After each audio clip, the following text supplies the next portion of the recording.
Hello viewers, स्वागत है आप सभी का मेरे यूट्यूब चैनल स्कूल ट्यूशन गुरुजी में। आज हम बात करेंगे कार्यपत्रक 9 की, जो कि 22 अक्टूबर के लिए जारी किया गया।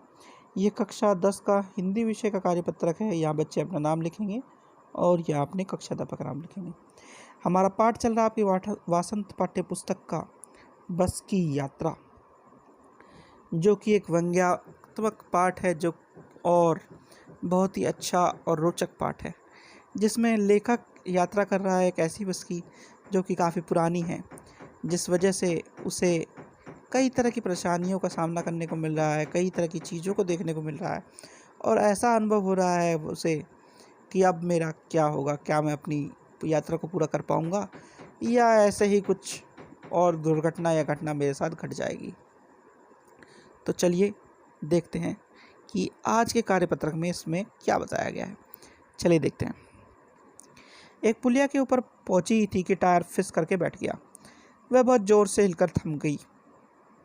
अगर स्पीड में होती तो चलकर नाल में गिर जाती।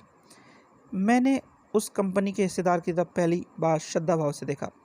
वह टायरों की हालत जानते हैं, फिर भी जान हथेली पर लेकर इसी बस में सफ़र कर रहे हैं।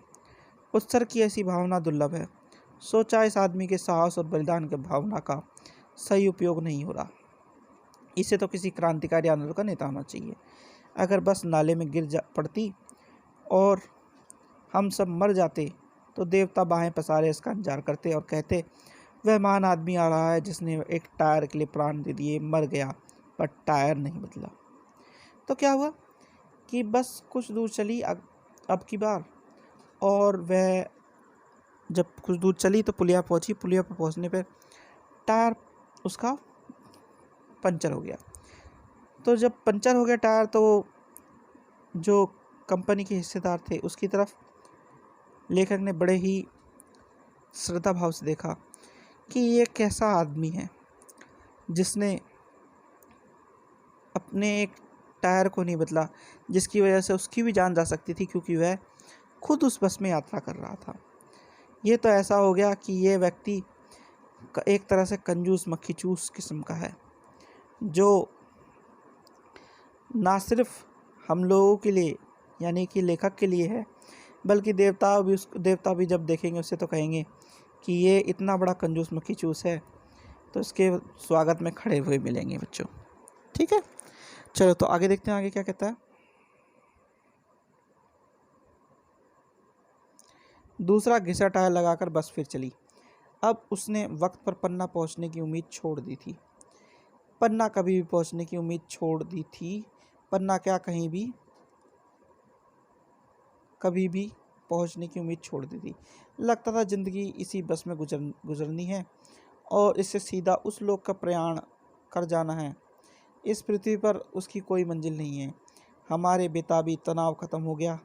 हम बड़े इत्मीनान से घर की तरफ बैठ गए। चिंता जाती रही, हंसी मजाक चालू हो गया। तो ये क्या कहना चाह रहा है बच्चों? ये कहना चाह रहा है कि हिस्सेदार जो थे कंपनी के, उन्होंने क्या किया, उन्होंने उसमें दूसरा घिसा हुआ टायर जो कि स्टेपनी में रखा था उसको लगा दिया। तो अब लेखक थोड़ा डरा हुआ सा महसूस करने लगा और उससे लगा कि अब मैं घर नहीं पहुंचूंगा, बल्कि मेरे प्राण ही इस लोक से दूसरे लोक चल जाएगी, यानी कि उसकी मृत्यु हो जाएगी एक्सीडेंट में। लेकिन धीरे धीरे क्या हुआ, धीरे धीरे तनाव कम होता रहा और एक दूसरे से जब बातचीत शुरू की तो उनमें हंसी मजाक होना शुरू हो गया और उनकी चिंता कहीं दूर चली गई बच्चों। चलिए तो जरा आप प्रश्नोत्तरों को देख लेते हैं, पर उससे पहले जरा देखते हैं आपके शब्दार्थ को। शब्दार्थ हैं उत्सर्ग यानी त्याग, प्रयाण यानी प्रस्थान या मरना, बेताबी यानी बेचैनी, इत्मीनान यानी तसल्ली। तो आइए जरा गद्यांश के आधार पर प्रश्नों के उत्तर देखते हैं। पहला प्रश्न है, लेखक कंपनी के हिस्सेदार की किस उत्सर्ग की भावना को दुर्लभ कह रहा था? तो कंपनी के हिस्सेदार की डर, मौत के या एक्सीडेंट के डर से भी टायर को ना चेंज करने की भावना को वह व्यंग्यात्मक रूप से उत्सर्ग की भावना के रूप में दर्शा रहा था बच्चों। ठीक है, अगला प्रश्न है, लेखक ने कभी भी कहीं भी पहुंचने की उम्मीद क्यों छोड़ दी थी? सोच समझ कर बताइए। लेखक ने कभी भी कहीं भी पहुंचने की उम्मीद इसलिए छोड़ दी थी क्योंकि उसने देखा था कि किस प्रकार कंपनी का हिस्सेदार ही इतना बेफिक्र है अपनी बस के बारे में कि उसे जीने और मरने का कोई डर नहीं है। तो जब उसका कंपनी के हिस्सेदार का ही कोई फ़र्क नहीं पड़ रहा, तो आम आदमी की रक्षा क्या होगी, या जो सवारी उसके साथ जा रही है उसकी रक्षा क्या होगी, ये सोचकर उसने कहीं जाने की उम्मीद छोड़ दी थी।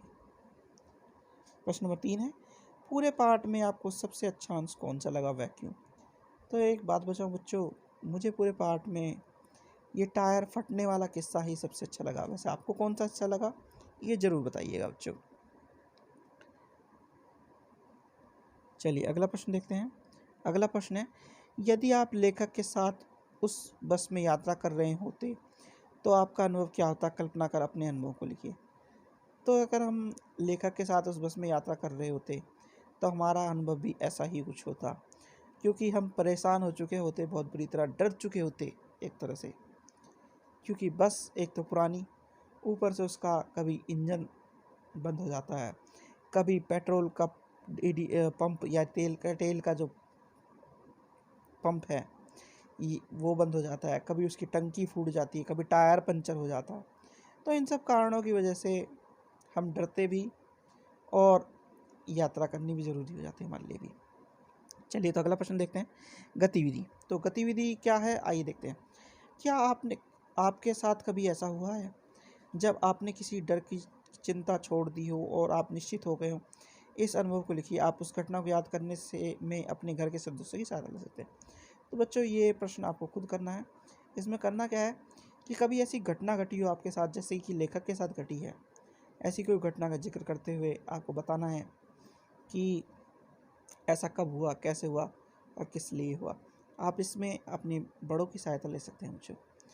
तो बच्चों ये आपकी वर्कशीट होगी कंप्लीट और वीडियो भी। आशा करता हूँ आपको वीडियो अच्छी लगी होगी। अगर वीडियो अच्छी लगी हो तो चैनल को सब्सक्राइब करें, वीडियो को लाइक करें, शेयर करें। Thank you.